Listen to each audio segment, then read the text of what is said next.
Saudi আরবের মরুভূমিতে শহীদ রাষ্ট্রপতি জিয়াউর রহমান জিয়া নিম ট্রি রোপণের উদ্যোগ নিয়েছিলেন। আজও মুসলিম উম্মার বহু হজযাত্রী আরাফাত ময়দানে সেই ছায়ায় তারা রৌদ্রের তাপ থেকে শান্তি পাচ্ছে। পরিবেশ সুরক্ষায় এবং দেশের বিভিন্ন সমস্যার বৈজ্ঞানিক সমাধান বের করার ক্ষেত্রে শিক্ষক, শিক্ষিকা এবং শিক্ষার্থীরা নিঃসন্দেহে বিরাট অবদান রাখতে পারে।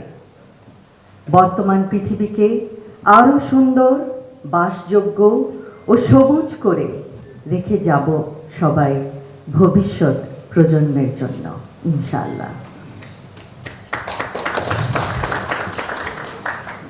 সুন্দর নিবিড় সৌন্দর্যে নির্মল হবে এদেশের প্রতিটি গ্রাম, প্রতিটি শহর।